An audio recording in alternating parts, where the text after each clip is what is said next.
Hey everybody, this is Sawyer, and coming up next is the interview with Ben Lesnick we did on our Crash Academy Twitch channel last night. This is the interview without the subtitles, so to our German audience I'd like to say, die Untertitel werden wir noch hinzufügen, bitte gebt uns etwas Zeit dafür. Wir werden diese Episode dann nochmal mit Untertiteln ausgestattet hochladen, aber wir brauchen wie gesagt etwas Zeit, um das Ganze zu übersetzen und die Untertitel einzufügen. Bis dahin erstmal mit dieser Episode viel Spaß. So, let's have some fun with Ben Lesnick and thanks for watching. Alright Ben, yeah, now we're in Citizen Spotlight Special. Thank you very much for being here tonight. We really appreciate it. Thank you for having me. The only thing I understood about that intro was my name, but yeah, of course. So let me go ahead and apologize for not speaking German. Well, that's absolutely no problem. I've been told German is a pretty hard language itself, but anyway, thanks for being here and even enduring our little German bellows here before we go in and talk English. So I think I hope I think we have a few English viewers right now ourselves. So I hope you don't mind my English right now. It's not as good as it's supposed to be, but I would try my best. And so will Books. So Books, say hello to everyone. Hello everyone, and hello Ben. Thanks for being here, that we can make an interview with you. Thanks for having me. I really appreciate it. Cool. Yeah, thank you very much. So as I did some research about you, I read on LinkedIn, I think that you went to the University of Texas. Is that right?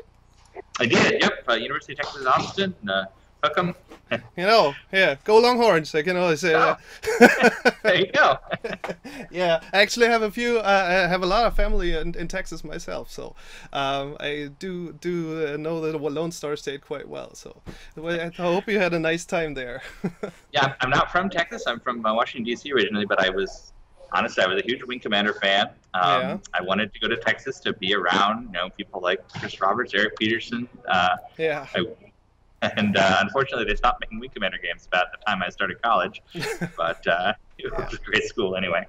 Cool, very nice. So, you were like one of the first persons who got involved with Star Citizen with the game, right? And just one simple question is, how did you get on board with this? I know that you're a huge Wing Commander fan, but how did you actually get on board the campaign?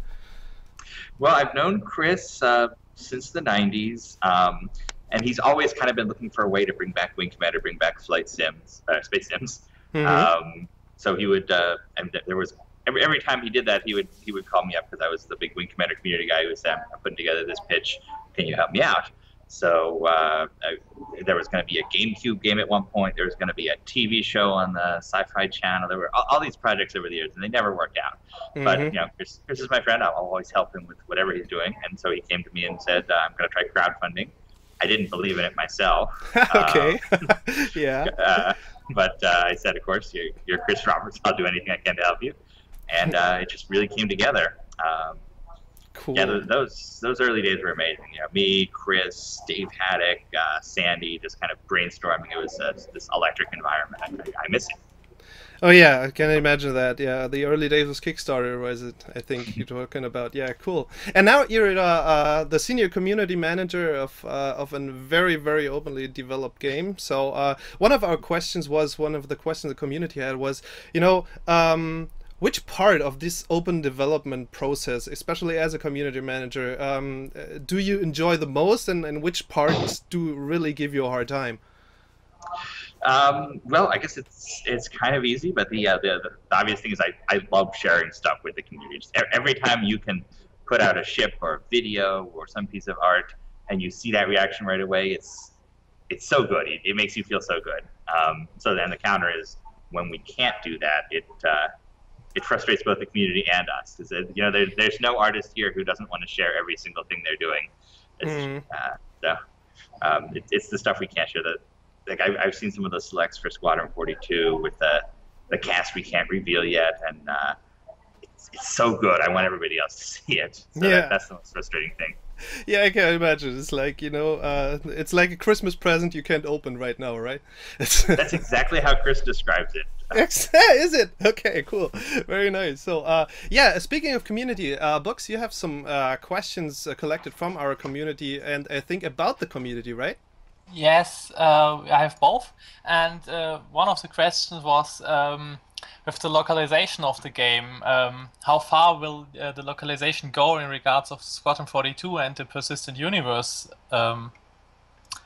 And when do we see the game in German? Do we get Squadron 42 in a German version at the start or later on? I believe it will be at the start. We have a big focus on German and French as our first translation languages. I don't know if it'll be day and date, but it will be very shortly after. If not, they're already working on the localization of the script for Squadron, so it'll be pretty quick. Cool. But we know a huge part of our audience is in Germany. It's something like 35-40%. So doing German is very, very important. Cool. As Thank quickly you. as we can. Well, nice. And do you maybe know any things that definitely won't get like rolled out, localized? So I don't know, weapon names or something like that you already know. No, the goal is to localize everything. Okay, cool. Wow, nice. And there was one special question about that because they really wanted to know: is there any special like community manager or developer they can bother with questions about the localization right now? Any specific one they can aim in the forums? Quite possibly. I'm not sure who it would be though. It's the guys in Austin who are doing the software for that, but I don't know. Okay. David Ladyman works on that. I guess honestly though, I will say, have you guys met Patrick Cross? He's in the UK, but he speaks German. He's kind of our he's actually head of our CS now that Chelsea is out. He's going to be the go-to guy for German CS issues. Ah, all right. Okay. So, sorry, I didn't get it. What was his name again? I know you hired him a while ago, but I didn't get the name. Patrick, and his last name, I'm probably butchering the pronunciation. It's Probst. Is that Prost? Prost. Yeah. Or Prost, okay. In German, it's Prost. But okay. Prost, all right. He's German, so. Okay, so he's German. Yeah, that was actually one of the questions because we actually got a lot of questions because you stated that you hired a German-speaking community manager, or I hear it now. It's he's with a customer service right now, and he started off in customer service, and then we said you're doing an amazing job. Can you do the community management on the forums too? The forum moderation on that? He said sure. And then Chelsea left, and they said, "Oh, can you also run the CS department?" He said, "Oh, sure." He's a guy who does everything. Okay. So he's quite busy at the moment. I think you all are, but yeah, especially he is because that was actually one of the questions. What's his name and how can we get in touch with him? Because actually I've only seen one post of him like where he translated from a German post. I think it was a German post, and he translated it to English and actually wrote in the answer in German. So actually, that was one of the questions. How can we get in touch with the German community manager? So that's very nice. Thank you so much. And Books, you have some more, right? Yes, I have a really short question. How many people will come to the CitizenCon this year? How many tickets are sold? I believe it is about 650 seats for backers, probably about 100 CIG employees, because we're going to have everybody from Manchester and then a bunch of guys from the rest of the company. So overall, it's about 800 people. I think it's 800 people total. 800 people. Wow. That's a nice number. And another question I had from several forums actually. After the last season of The Next Great Starship, 4 people of the teams were hired on Cloud Imperium games. Can you tell us what they are doing right now? Where they're currently working? Oh yeah. 3 of them are here in Santa Monica working on various ships. The 4th is in the UK, I believe. I think training for cinematics with Hannes, our cinematics guru over there. Okay. Wow. Okay. Cool.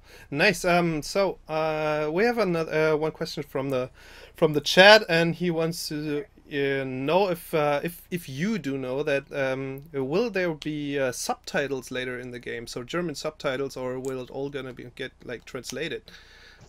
It'll be a full translation, full voice cast. Ah, okay, all right. So it's a full. So there will be subtitles, but there will also be more. Ah, okay, cool. It's very nice. So, yeah, we have some questions about the development too. So actually, this one is from me, because I do a lot of shows like our Newscast show, which is like a newscast where we like translate and try to put everything in one special episode. And actually, I'm always talking about in the monthly report. I read the social module and the planet side module, and sometimes it says social and sometimes it says planet side, and I'm actually not sure. Is there a difference, or is it both just the same? Hey, James, by the way, he's like. Hi from Santa Monica. Yeah. There's not a difference at this point. I think early on we discussed kind of doing a social module that would be like multiplayer hangers, and then a planet side module that would just let you explore the planet maps we're building. I think they're both essentially going to hit at the same time. So, okay. Expect to learn a little bit more about that at Gamescom, but we're thinking the first release will have some hanger stuff, and also you can walk around our core or another of our planets. Okay, that's good. All right, that wasn't that was another question that popped into my mind. Where does the multiplayer hanger like fit in this kind of stuff? So now I think I have a pretty good idea about that. Cool, nice. So yeah, Books, your turn. Yes. I have a question about the AC's Arena Commander 2.0 and the maps. It is stated that there will be a larger free flight map, and I wanted to know, will this map also show up with Arena Commander 2.0, or can we see that maybe before? And will it only be a larger map, or will there be more people too on this map? There will be more people. It is a much larger map. It takes about 2 hours to cross at maximum speed. Wow. It's not too far in the future. It's all thanks to the team at Frankfurt. They're doing amazing things very quickly with the tech. So you won't see it before 2.0, but I think 2.0 is probably sooner than people are expecting. So. Wow. Okay. Wow. I can't give a date or anything like that. I know. It sounds great.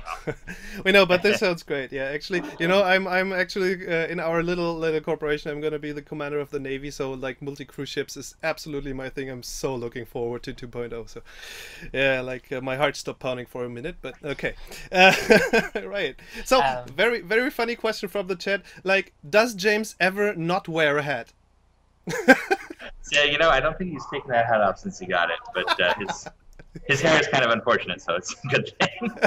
Okay. All right, good. Thank you very much. He's not blessed with this long hair like you and I. Yeah, like we do, right? Okay, cool. Great. Yeah, Book, sorry, I kind of interrupted you here. No.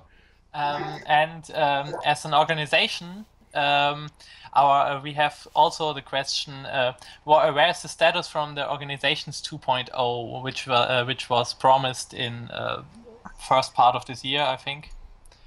I was chatting with Benoit from Turbulent about this last week.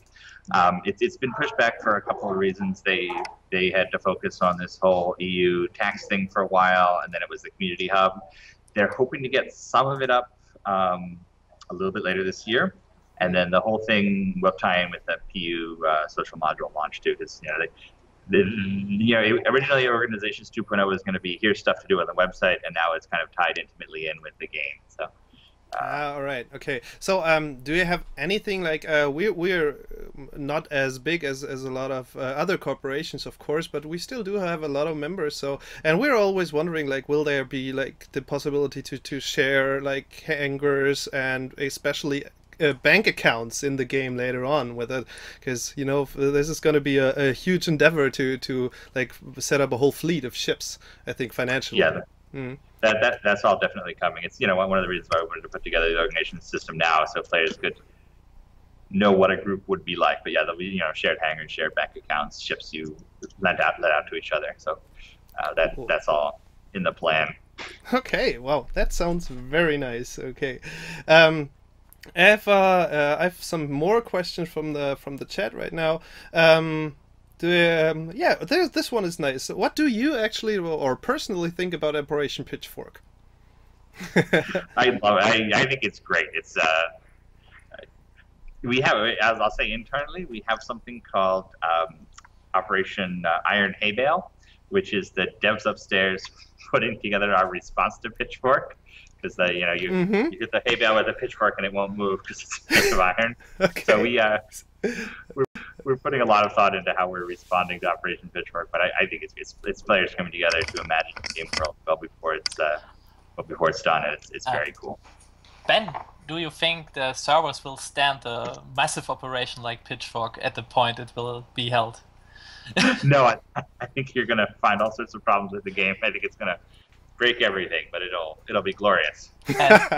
And we had a discussion about the Operation Pitchfork in a stream here on Twitch 2 weeks before, I think. And there was a question. It is said that the story of the game will be impacted by Operation Pitchfork. Now is the question: if the servers go down at the first several seconds, how will be the impact on the story from that? I think we'll try again when they go down. Okay, just try again. This is nice. Okay, cool. It's especially this was a question related to the lore about the Pitchfork. So everyone was wondering what the fuck is it's going to happen if it all goes down, to that. But yeah, we'll see about that. So yeah, that one from the chat here is very specific. I think we'll try and you can see if you can dodge the answer or not. What about the PDU patch 1.15 this week? We are hoping to have it out tomorrow. Okay. It's going through the QA process now. We officially hope to have it out today. Build broke yesterday, and they had to restart. So in fact, I filmed ATV early in the week just with a question mark. We're waiting to find out right now. If it's not tomorrow, it'll be early next week. Okay. It's very close, very close. Cool. That's nice, Albert. And we have some more here, I think. Talking about like future concept sales. So we currently have wave 4 with the concept sale. I think the Misk Endeavor and the Crucible and the Prowler are still up to go on the concept sale, right? And will there be a wave 5 of ships? And have you any idea what kind of ships this may contain? There will be down the line. I think it's going to be sort of the ideas we haven't gotten to yet. Stuff like the Dragonfly. I think more of one thing we did with Wave 4 is we kind of did the max. So it's the biggest miner in the game. It's the biggest salvage ship. Now we want to go back and kind of build the spectrum in between them. So you may see more affordable mining ship, a more affordable salvage ship. But yeah, we're actually just kind of kicking off talks about that now. Chris asked me to take over as creative director for ship design recently, and this past week I've been sitting down with everybody and trying to figure out what we do next. We had our big review. Yeah, we did our big review meetings for the Crucible and the Endeavor last couple of days. Endeavor will be the next one. It's looking best. Crucible needs a little more work, but it's coming along. Prowler, haven't seen yet. Yeah. This hasn't assigned an artist yet, right? The Prowler. Yeah. Okay, cool.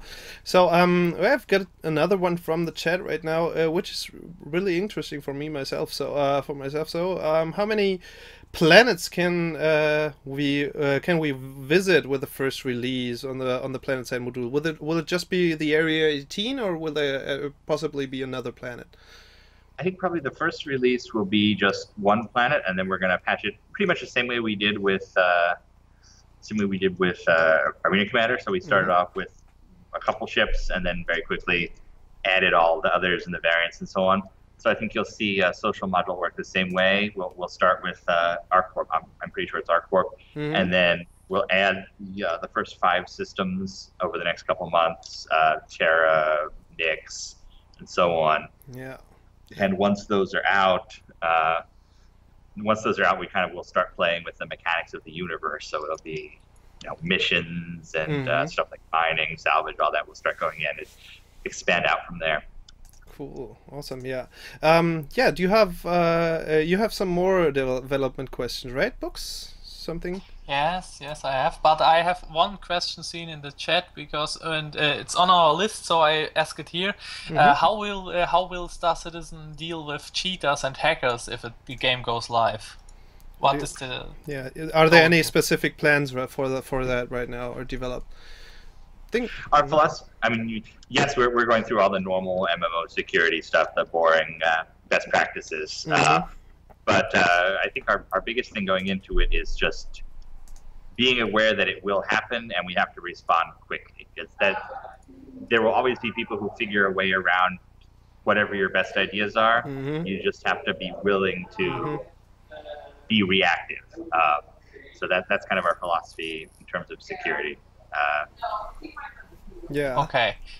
The next question is pretty interesting law-wise, I think. Will there be religions in the game, and what role will they play? Well, there's certainly be religions. In fact, I believe you can create a faith organization right now. We want it to be more player-controlled. We don't, it's one of those areas. I think we don't want to write ourselves so much. Let players decide their own religions rather than making up new ones. Okay. All right, thank you very much. So, by the way, I see just James going through behind your back right now. So, there was an invitation from the Star Citizen headquarters. They would like to see him come back sometime. So, and chat with them. So, just to let him know that. Yeah, just let him know. he's been missed. So, yeah, okay. And on this, and we have some more about the lore and the game mechanics. So, do you have an update about the alien species, especially the people are asking about the Terran species? Yeah. Well, that's actually tied into one of the previous questions about the Prowler. One of the reasons we haven't kind of started on the Prowler yet is because we want it's supposed to be a Tavaran. I've heard it pronounced both ways. Boarding ship, so we want to get their look and feel and everything down first. So we've got artists kind of concepting that right now, and then from there we'll build their ship. So they're definitely coming. Okay, there very much. And a question related to you actually is one of mine. So, do you have any information how the alien languages would fit into that? Will we need a translator, like someone standing next to us, or will the mobiGlas do it, like on Star Trek? The mobiGlas will do it. You'll never need a translator, but we want to put them in the game anyway, so that it builds out the world. It just feels more believable when. And law-wise, is there a possibility to learn a language if you are a trader and you trade a lot with the Banu? Can you learn the Banu language to speak with them without translation? You can, but I mean, the hope is that, it's not like an RPG where you get Banu points. You'd have to actually learn the language. So. But yeah, we are thinking maybe there'd be a little benefit if you kind of speak native Banu. There's kind of more to, we want it to be sort of organic. So, if I speak Banu, I get a better deal because I know exactly what they're saying rather than the translation. So.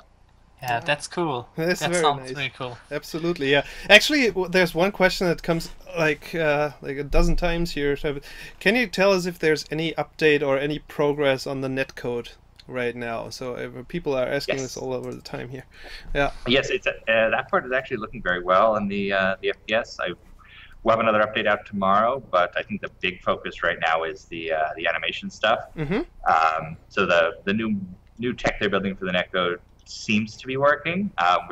We're increasing our player count in tests right now. Actually, there's a test going on right now, company-wide playtest. Let me see if Hennessy's playing it. No, he's not. Okay. Yeah, cool. Okay, that's very much. Yeah, we've been actually we've been thinking about like asking the $1 million question about the Star Marine right now, and I've been trying to figure out a way how to do it. And so here's my idea about that. So buckle up. On a scale of from 1 to 10, saying 1 is very far off and 10 is ready for release, how would you personally classify the current status for Star Marine? I would give it an 8. Okay. It's coming along. I don't think it'll be too far into the future that we hit PTU with it. At least Gold Horizons will have out very, very soon. So just hold tight. We'll have it out soon. And honestly, seeing what we have coming up, it's the least interesting thing. So wow. Okay. We'll get it out, and then we'll do some even cooler stuff. Nice. Yeah, that's actually one of the questions I wanted to ask you for a long time. So what's your favorite thing about Star Citizen when you imagine yourself like not as one of the developers or community manager, but just as a gamer yourself? So what do you think, what's the thing that you would be drawn to tell totally about Star Citizen? It's Squadron 42 is definitely the thing I'm most looking forward to, because I grew up with Chris Roberts' Wing Commander games. Yeah. And it's Wing Commander, but even bigger and more spectacular and more detailed and more stuff you can do. I'm so excited to display that. Yeah, I heard on one of sorry, Books. 1 second, just I heard on one of the shows of INN that you actually are looking to avoid to get any information about like the storyline and stuff, right? I tell you what, Aaron was here 2 or 3 weeks ago. He showed us a little bit of the intro. And I teared up and I stood up and clapped. Everybody looked at me like I was a crazy person. Wow, nice. Okay, so Books, yeah, sorry, your turn. I wanted to say the same as you. Okay, cool, right. Yeah, getting a little more into the game. So our corporation, like the Crash Corps, is going to be focused on search and rescue in the in the persistent universe. So we have been wondering a lot about the game mechanics around that. So especially one question popped into our head, like, will players be able to send like distress call, especially to distress calls, especially to other players, so that they can say, I need to be rescued, let's go? Yes, and that's going to be one of the big mission generations for search and rescue. I was actually working on the various kind of crew modules for the Hope class hospital ship yesterday morning. Oh, okay. So we were kind of talking about exactly how you send your Cutlass ambulance out to and it'll receive a mission from a player or an NPC.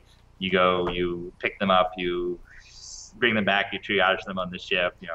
Will they? Because there's going to be like a main operating theater, and there'll be smaller modules for less serious recovery. We've got a whole system in place, kind of to make search and rescue interesting and fun. Wow, cool. Yeah. I have another question to that.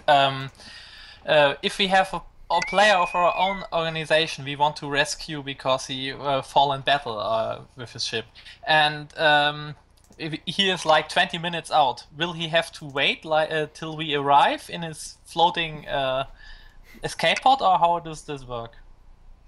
I'm thinking that in situations like that, what we're looking at is giving people a choice.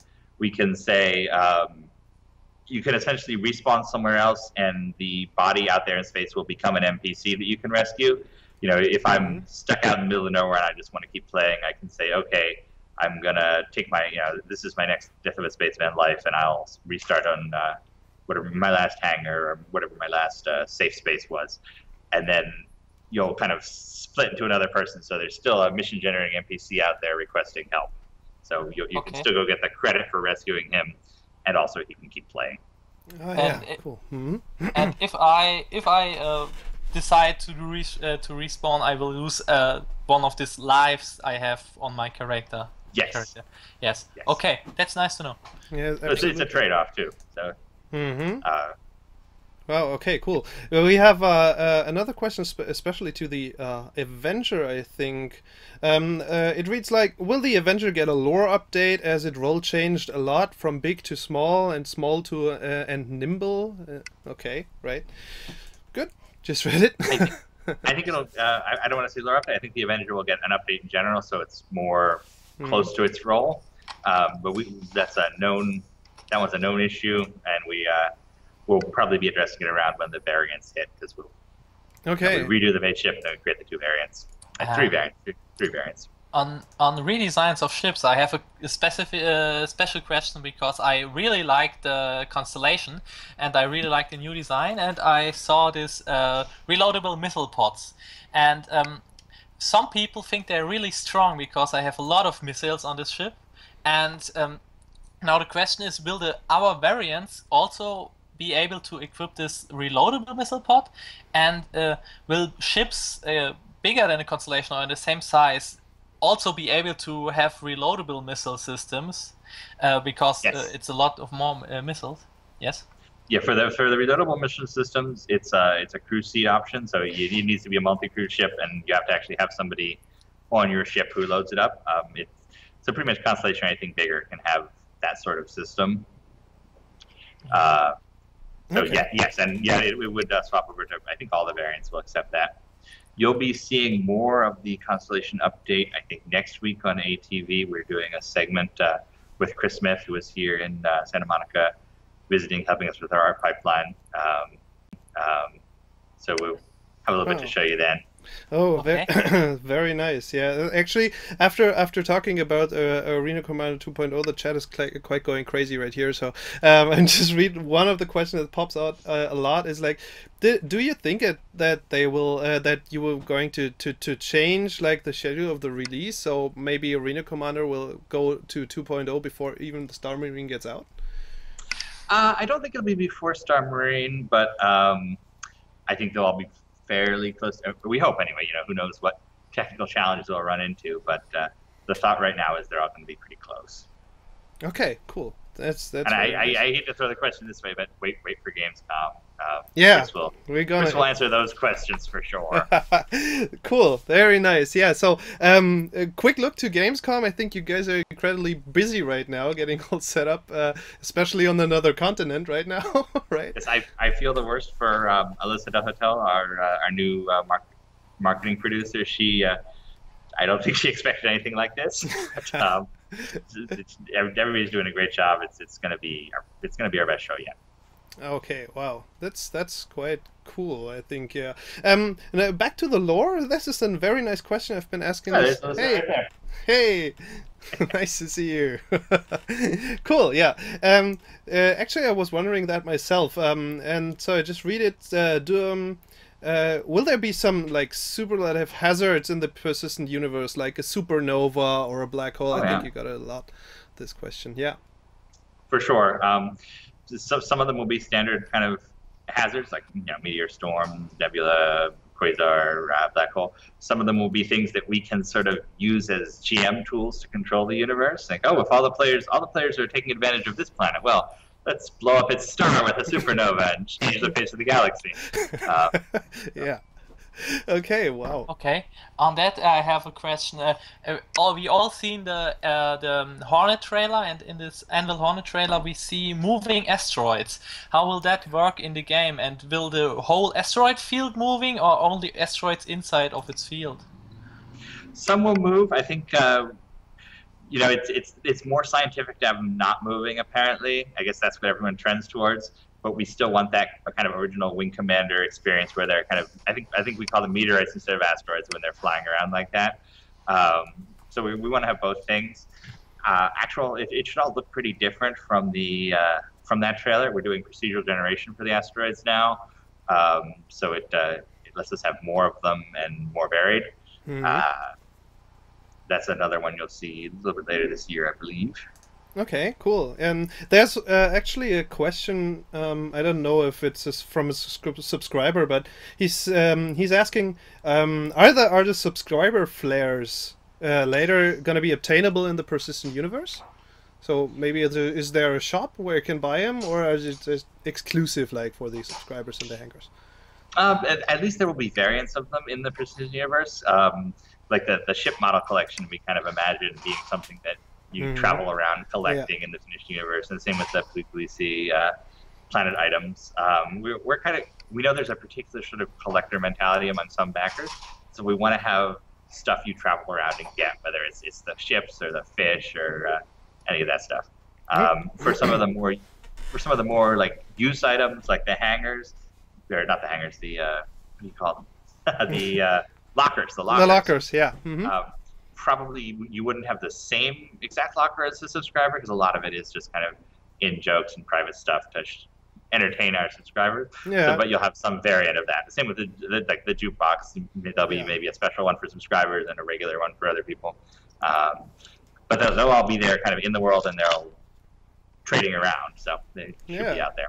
Cool. Very nice. So actually there was one more question I'm really interested in myself. So what? How about space stations? Do you guys actually plan to put a lot of space stations in the universe, or will there just be like 2 or 3 actually in there? He compares it here to Elite, Dangerous, where there are only 2 to 3 space stations there.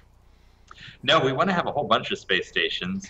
Space stations are great because with a planet, it has to be intricately detailed, and everyone's different. With space stations, you can take one theme and do like 50 different versions very easily.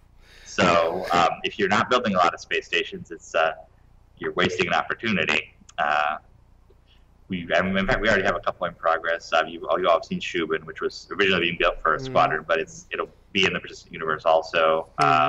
And it's a huge one, right? It's just very huge. Yeah. It's like 2 or 3 miles or something. Wow. And Gold Horizon that you're going to play in the FPS, that has a whole exterior that will go with it too. We can build space stations forever, though. We lots of ideas. Cool. So will by that is there a mechanic for like player operated corporations battling over the influence of a space station? They actually ask it here in the chat. Can corps battle about their influences on production venues or space stations in the persistent universe? Yeah, you have to be smart about it. It's so, kind of the typical thing you think of is, you go fight at the space station. But when the reality is you have to figure out what you blockade to prevent the space station from getting what it needs. So, there's shipments of water that come from this planet. Go blockade there and stop those. And it needs food from this granary planet. You got to stop those from coming in. So the idea with the economy is you can influence it by kind of hitting the supply chain. Okay, now people, by the way, in the chat want to pledge for space stations right now. So just a heads up here on that. So, but on the other hand, so another question was about the planet side locations. Will there be I can imagine there may be quite a lot different climates on the planets myself. Like I imagine some industrial world like our Corp, and on the other hand something like quite similar to Hoth in Star Wars. And will these weather effects actually have an effect on the player itself, maybe on his health or something? Oh yeah, I mean it was nice with weather effects because that's all built into CryEngine already, so we don't have to worry too much about it.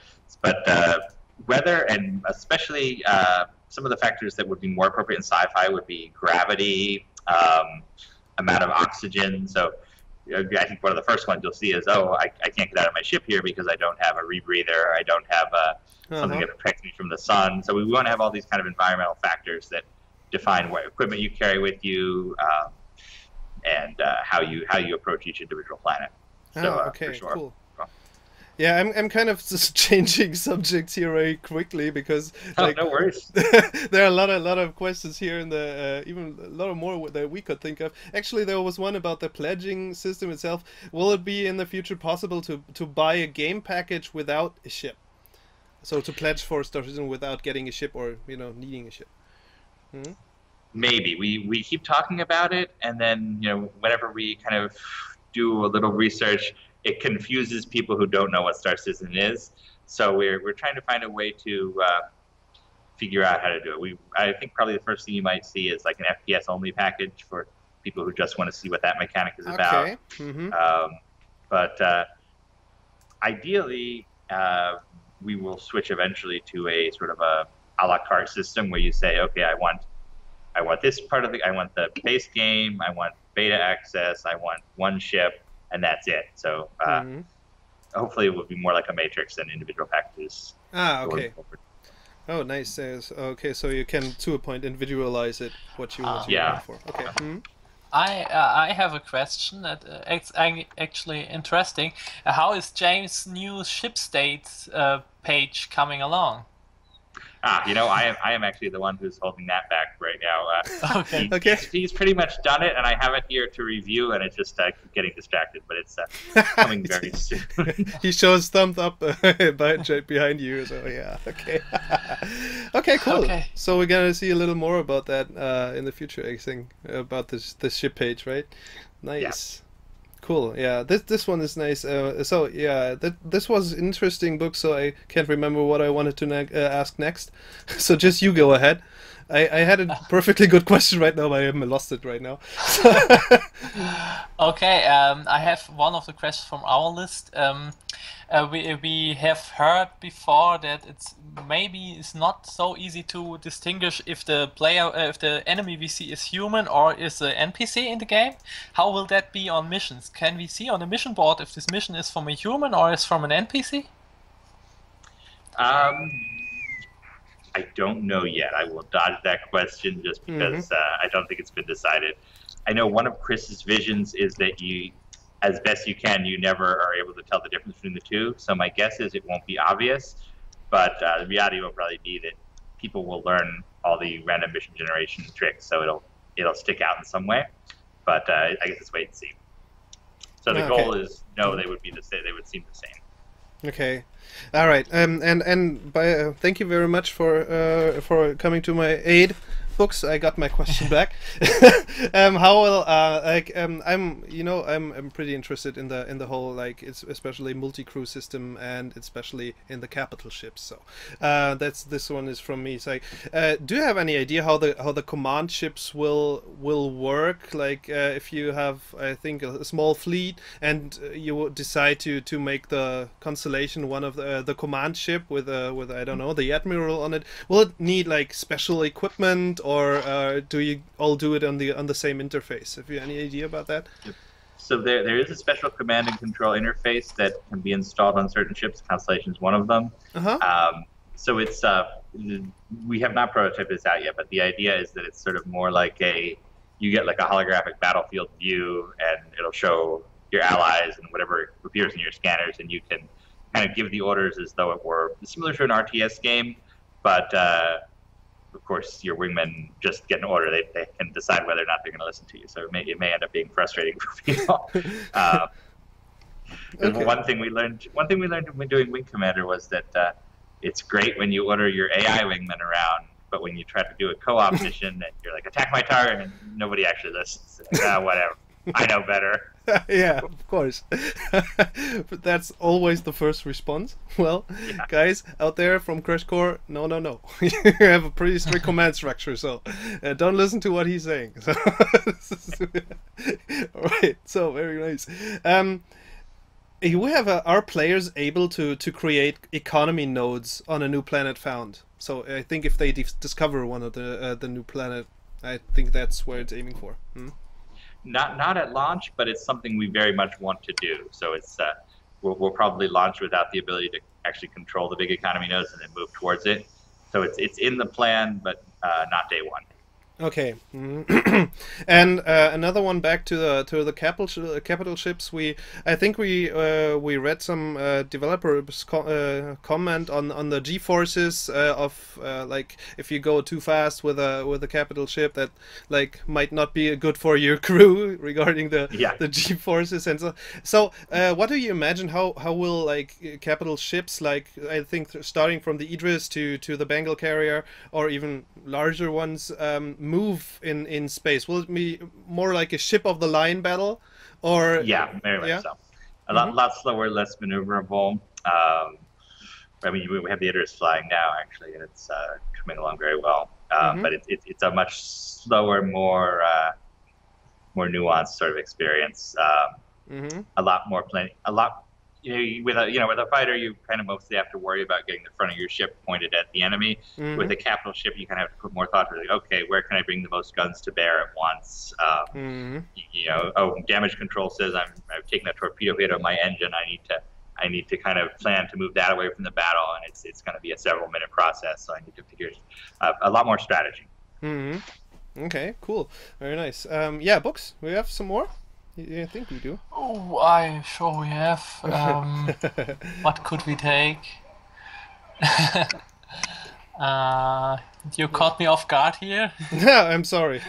Yeah, I think he was so amazed by all the answers. You're already Yeah. translating But that in your head right I now, have right? I have one for myself regarding the league happened a month before. Yes. We seen a heavy fighter. One from the Randul and one from the UEE, and at the state now we have seen the ship on the ship list that we can buy now. We have only one heavy fighter, and that's the Vanguard, which is actually a long-range heavy fighter. Will we? How many heavy fighters will we see in the progress of the game? And one from the league in the persistent universe, or is it Squadron 42 only? So the one in the league is the F8 Lightning. It's the UEE's sort of replacement for the Hornet. So it's the next big ship that's just starting to come online. It will be in the persistent universe for sure, but it'll likely be much rarer. So it'll be something you encounter occasionally on missions, and that it'll be extremely challenging to get.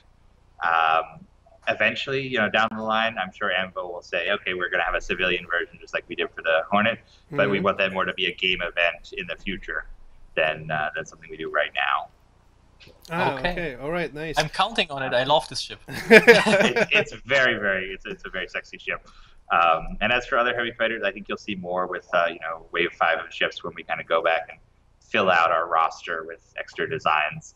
I mean, the big point of Wave 4 was the different careers and functionality, because we have to build a bunch of the game to go with them. So now we'll do Wave 5 when we have our mechanics pretty much all set up. We can build another heavy fighter and another medium fighter and so on. Ah, cool, nice. And talking about the bigger ships and the Idris especially, is it going to, especially the Idris? I can imagine both ways. So is it going to be like in a very very big hangar when it's released, when it's coming to us, or is it going to be like outside the asteroid hangar? I don't know, with a gangway to it or something. I was actually talking with Aaron about this when he was here weeks ago. The prevailing thought for ships that big is there's a launch on the I think it's the Argo on the Idris, and that's what'll appear in your hangar, and you can kind of go to that, and if you want to see your Idris, it'll take off and it'll do that like Star Trek 1. Yeah, that's exactly like Star Trek. Yeah. It'll be sitting up there in orbit, and you go back and forth with the launch. The Idris in the lore can land on a planet, but it does not fit in the hangars right now. All right. Okay. Wow. This is awesome. Yeah. Cool. Yeah. Cool. Yeah. Books. Will that also count for all the big ships like the Origin or like Orion, the Reclaimer, the Orion? I mean the Orion. Sorry. Yeah. Or the Reclaimer, or some other big ships that can't land in the end. It'll depend on the ship. We are doing bigger hangars for some of them, so stuff like the Starfarer can land, and the Caterpillar, and the Orion is very very large. I think we have not figured that one out yet. Personally, I've been pushing for a water hangar, so you do like a sea landing for some of the big ships. I think that would look cool. I don't know that we're going to do that, but it's in my head anyway. But yeah, we will have some way for every ship to either be in a safe kind of pocket docking orbit or in your hangar. Okay, cool. So we have a question about the alien species. The first is like, will there be more species introduced later when the game is released? And one is especially they're trying to ask me about, is there going to be some sort of a xenomorph like Alien is? Maybe. To that, I will say that is something we look at because we want to do random encounters. You fly a ship, you go on a mission to travel 50 million light years in space, and it's going to be boring if stuff isn't coming up. And so you look at things, you kind of go back in movies, and Alien is one of them, where you say, okay, what if something like this could be a random encounter? So it shouldn't just be, oh, pirates attacking you, fight them. Oh, Bandul attacking you, fight them. It should be, oh, we got hit by a meteorite and you have to repair the ship. Or, oh, there's a weird alien that's boarded our ship and you have to fight it off. So, Cool. we're looking at that for random encounters. For our other species, you know, we have another one, the Kertak, that our strategy mystery right now. I think only the writers know what's going to go on with that. And the great thing about a space game versus something like World of Warcraft is you can keep introducing aliens if you want to. So a year after launch, if we want to say, oh, you discovered a new alien empire out there, space is infinite. That always bugged me about messages like Ultima Online or Warcraft. Like, oh, by the way, we just remembered there's another continent. It's right there, and it has pandas in it. It makes sense. Okay, cool. Space being infinite, we can do whatever we want. This is very nice. Exactly. Yeah, this is the good thing about like Star Citizen. You can just expand the universe you're doing like now. So I'll just go with it. And yeah, cool. I have one question that keeps popping off here. So it's about stealth. So there are two factors behind stealth, like EM emissions and the ER signature. So his question is, will the ER signature be spotted if behind an asteroid, for example? So I think it goes about like the spotting distance and signatures here. No, you should be able to hide your various signatures by being behind an asteroid. An interesting historical bit. Chris actually did that in a game. Wing Commander Armada had a free add-on that they did at Origin called Proving Grounds. And it was the first Wing Commander that ever had huge asteroids. And if you flew your ship in back of one, so you're back facing to your opponent, it was a multiplayer game, you would not appear on their radar. And I think nobody knows that. Okay. No one ever played it, and no one ever kind of experienced that, but we had it up and running way back then, so we're sure to do it here also. Wow, cool. This is fun. Yeah. I have a question too. Will we have later on, or in Arena Commander 2.0, will we have battleground-like fights where we can start a game with two fleets of different ships, like every team gets 20 fighters and 2 capitals or something like that? Definitely, probably not on 2.0 at launch, but it would be a very, very easy game mode to do a little bit further down the line. Cool. That is nice. Very much. I'm having a hard time reading all these things here. to get more used to these questions here. Wow, but it's a lot of questions. Yeah, the one is quite simple. Will ships have gravity generators which you can turn on and turn off by yourself? Yes. Okay. Yes, in fact, I believe that's already in the FPS. Oh yeah. We saw that on the demo. I think already they turned it off for the space station, I guess. Yeah. And we already seen the gravity generator room on the Starfarer in ship shape some time ago. Oh yeah, right. I didn't get that actually. Yeah. And there's one more about the upcoming new patch, like 1.15, I think it is. Can you tell us any specifics about that? What's gonna be new with that? I can't. I know they're trying to port back a lot of the work they've been doing on AC in the FPS branch, so it won't be everything they've done the last few months, but it will be a whole bunch of things. I think the new G-Force animations are in there. There's some controller balance stuff. There's the Merlin and the Scythe, of course. Will Leverett and Austin is actually putting together the patch notes for me right now. In fact, if I looked distracted about 10 minutes ago, it's because he was just texting me to say, oh, they're coming. So we'll know very soon. Okay, cool. And yeah, this is another one of especially as search and rescue crew who's going to be like, we're going to be think good on medical ships and stuff. Will there be any are there plans for any diseases that players can get? I hope they're not thinking. Yes. They're not thinking of STDs right now, but yeah, there's a way to control the population. We have to do that diseases. I don't know that we'll have them at launch, but they're another one of those things that's kind of spawned out of the random encounters idea. Tony Zurvek in Austin is one of his great talents is to be able to look at the game and figure out stuff that's not space combat. So that's one of the PU ideas. And you know, I say that in interviews, and I think just wait for the social module. It'll make a lot more sense then when you see how much more he's done. You know, in Privateer games like that, you just land and there's a ship store, there's a gun store, and that's it.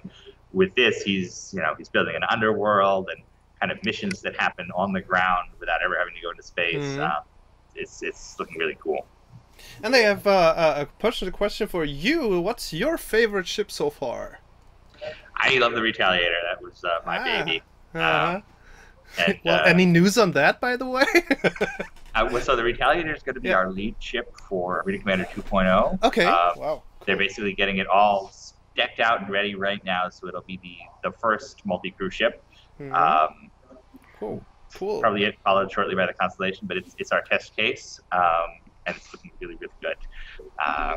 So expect to see it next month. Cool. Yeah, that's just, and I got another one which is quite interesting, especially for the community gameplay. So, what happens if I am on a friend's ship and he's like operating it and he's the captain and he logs off or he gets disconnected? Do you have any idea what happens next? You're actually asking me a lot of questions that we were actually just discussing this last couple days. Okay. One of the ideas, the idea for that is that if he just logs off and leaves you in space, he's going to get replaced by an NPC who's going to try to fly the ship to its nearest whatever his nearest safe hangar is. So sort of because if you just leave your ship, you shouldn't log off with your ship in space because it's not safe. Can we take over his ship in that case? As if we are in battle and he has a disconnect and he was a pilot, can we take over the pilot seat and fly instead of this NPC? Yes. As long as he has said, okay, this guy's my friend and he has access to my ship, that's fine. If he has not and you're just on there as a passenger or something, you might have to commit a mutiny. And okay. Wow. Okay. Okay. All right, that was nice. So, in the end, let's go a little more to Gamescom, and I think can you tell us anything about the special sale? There's some special sale, I think, in the RSVP. So people are asking a lot about the sale, which will come with it for the guys right on the location. So they're gonna offer some of the classic ships again, the various what do they call them? The limited ones, stuff like the Orion, the Vanguard, that sort of thing, and they're gonna do it. We put together like an interface so you can buy the ship in person, and we're gonna do like you get papers. You get papers for it, so you'll get like the ship registration. Wow, that is awesome. That is awesome. Yeah, absolutely. That's what I was thinking. So yeah, very nice. So yeah, we all look very, very much looking forward to Gamescom, and we're all pretty excited about the whole event there. What since you guys say that there's a lot of new stuff we can see, and so I think we have a pretty good idea that it's going to be especially about like Squadron 42 on the planet side stuff. I think that's sorry. We've got some surprises. Can I? Okay. Can I ask a last question? We have seen some new material on the instance system of the game, how the instances will work, and we talked a lot about that. And in the end, it was it seems the only blocker of the how many people can fight in one fight is how strong the PCs are. And now is my question, is there any blocker from the server side, so it's fair for people that don't have that good PC, or is it only blocked by the one with the best PC has the best performance on a fight with 500 people like that? I do not know the answer to that question. That is too technical for me. Yeah. I don't understand our instance system at all. That's an awesome. Yeah, me neither. By the way, he keeps telling me. He tries to explain it to me. I have no idea what he's talking about. I'm just nodding and saying, "Yeah, good stuff." I'm sorry to dodge that question. Yeah, that is beyond me. I'm a professional with computers, and I understand the system in its core, but I constantly think about how it will work in the engine at the end. Oh yeah, well. I can set you guys up with some of our engineers in Frankfurt to do a future show. Oh yeah, that would be nice. That would be perfect. They can speak German and they can actually answer the questions like that. Wow, nice. Yeah, that would be very nice. We would really much want to do that. So, actually, that would be a nice stream, like streaming with the guys in Frankfurt. Absolutely cool. Yeah, very nice. So just one last question, because I think we can't avoid it because everyone's talking about it right here. So I just wanted to ask you, what's your personal take on this whole Derek Smart affair? Because it was quite well everyone around it talked about it, and we had also the German games magazines and stuff like trying. So what's your take on this whole situation? Everybody's welcome to their opinion. It's not just Derek's part. Ever since the beginning of this, people have said, it's too big, they can't do it, this is impossible. We aim to prove them wrong. The whole point of Star Citizen, the whole point of going to backers in the first place instead of getting money from a publisher was because the game was so big and such a challenge. And everything we do is oriented towards meeting that challenge. I keep going back to the John F. Kennedy moon quote that, we're going to go to the moon and do the other thing, not because it is easy, but because it is hard. Because it is hard, yeah. That's Star Citizen. I mean, we're not as important as the moonshot, but we're here to meet that challenge. We're here to do something incredible. We reached out to the community so that because they're the ones who could understand when a publisher wouldn't, and I think that stands today. Yeah. You're going to see some incredible progress in the next few weeks. It's going to be good, and none of that criticism worries me because it's just not correct. Okay, so that's definite good answer for this. So yeah, I think you've given us more than an hour of your time. Thank you so much for being with us, and we're all really looking forward to seeing you on Gamescom, like meeting in person. Then it's gonna be great. So that we can talk not across the Atlantic Ocean, but like from eye to eye, right in front of us. So that's very nice, and we of course would like to welcome you back to our show sometime. Absolutely, I'd be happy to come back anytime. I love doing stuff like this, and I also am very looking forward to seeing you guys in Germany. When I was at Cologne 2 years ago, it was just a heck of a city. I'm looking forward to coming back this time with all my friends, James and Jared and Allie, and it's gonna be great. Yeah, it's really gonna be great. We're so looking forward to it, and yeah, thank you so much for your time. I think that people enjoyed it. To the people out there, I know you have they asked about, like, I don't know, 160 questions about something like this. So maybe next time, guys, maybe on Gamescom, and maybe next time when Ben is here, we can fit in some of your questions and more. Just stay tuned, and we'll get you informed. So thank you very much out there, and thank you so much, Ben, for being with us today. Thank you guys for having me. Okay, bye-bye, take care, and say hello to everyone else. Absolutely. Okay, bye-bye. All right, I'll talk to you soon. Bye-bye. Yeah, that was it. Das war's jetzt hier. Jetzt muss ich irgendwie versuchen, wieder zurück in die Realität zu finden. Books. Wahnsinn. Vielen Dank an euch da draußen. Und ich muss jetzt mal ganz kurz schauen, dass ich Books jetzt hier irgendwie wieder... So, jetzt geht's, glaube ich, alles wieder. Jetzt ist manchmal ein bisschen kompliziert. Mit der Technik hin und her. Und ich würde an dieser Stelle jetzt sagen, wir gehen jetzt auch mal direkt raus auf unsere Talkrunde und holen uns mal die anderen Jungs dazu. Es ist tatsächlich so, dass ich